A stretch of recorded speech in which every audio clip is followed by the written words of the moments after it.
So, within moments of stepping into the Oval Office, President Trump has been speaking about Israel's war in Gaza. Of course, there's a very concerning ceasefire that's been put into place. Concerning because it could see the return of Hamas to power.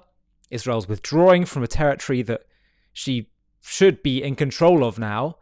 This is Jewish territory. They've had their chance, the Arabs, to run it, and it's just led to terrorism, chaos, disaster for both sides, by the way. And additionally, they've also released terrorists in this deal, and it's just absolutely shocking.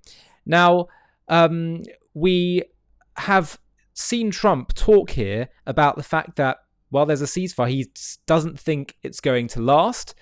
And he said some critical words that this is Israel's war. I want you to have a watch of what he says.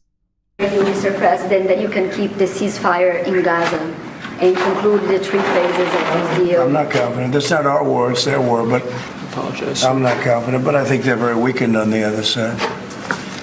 Do you support the 3-state? Gaza, boy, I looked at a picture of Gaza. Gaza is like a massive demolition site. That place it's really got to be rebuilt in a different way.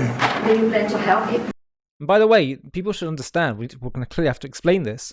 The reason why it's a demolition site is because Israel first evacuated all the citizens, telling them to leave so we can go in and fight a war, because the enemy they're fighting chose to fight in civilian buildings and territories rather than on an open battlefield, chose to use human shields, chose to use building shields, civilian building shields, to fight and launch, have rocket launchers and weapon stocks in mosques, schools, and hospitals.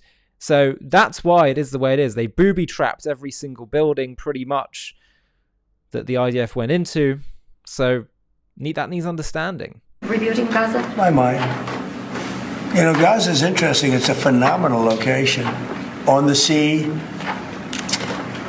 best weather. You know, everything's good. It's like some beautiful things could be done with it, but so right about that, by the way. It's a gorgeous piece of territory. People associate it with warfare and terrorism. It's actually a gorgeous plot of land right on an amazing beachfront. One of Israel's best. And it was the Arabs who blew their opportunity, who lived there and were given autonomy, and they could have made a complete success of it. It could have been the Singapore of the Middle East. But what did they choose instead? They chose death, destruction, and Jew hate. That's very interesting. But some fantastic things could be done with Gaza. How do you see the future in governance for Gaza? Well, it depends. I can't imagine you could have, well, you certainly can't have the people that were there. Most of them are dead. I want to read to you the words of Avi Abelo, who's a commentator on Israel. He said, "This is the first time President Trump is talking about Gaza since becoming president. It's very positive. As his former US ambassador to Israel, David Friedman, wrote, we strongly agree with all 3 points. What were the 3 points? Number 1, that the challenges Hamas presents to a continued ceasefire. Hamas cannot be allowed to continue to be present there.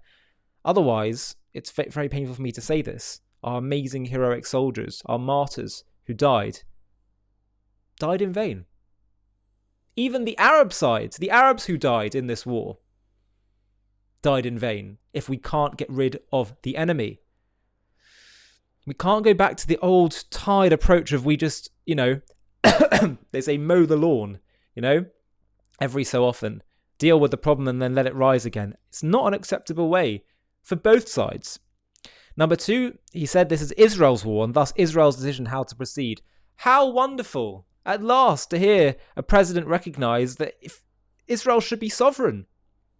And Israel, as a respectable, reputable nation, should be able to choose what it is that's best for them. And number 3, he acknowledges there's enormous potential in Gaza, but not if Hamas remains. I would also say, to be honest, there's clearly potential when it's the Jewish people, when it's Israel having autonomy under territories. The obvious proof of that being, look at Israeli Arabs, look at how they fare. Look wherever Israel extends her sovereignty. People do better compared to the rest of an Arab world, which by and large is failing. You have pockets of great success, but this seems to me but on historical grounds, on economic grounds, on values grounds, and also just from the sake of the truth, Gaza should be Jewish. And this doesn't mean non-Jews couldn't live in a Jewish state. Of course, we've wanted that for 100 years, and we've tried two-state solutions, all the rest of it. But how long is it going to take for us to realize that whoever becomes the leaders on the other side, and clearly the will of the people on the other side, they're not interested in peace or two states. It's not about land for them. How many more times do we need to try a failed approach before we wake up to this? Avi said, despite the dangerous, immoral and misguided ceasefire and rhetoric from his envoy Witkoff, this short statement gives over a much better vibe regarding potential policy. Let's hope and pray that Trump listens to the correct advisors to let Israel achieve total victory. Because as he correctly stated, it's our war, not a US war, and Israel decides to end it with total victory. And we need to win, and we need to let the military know how to win. But it'll be very interesting to see what happens over the days and months.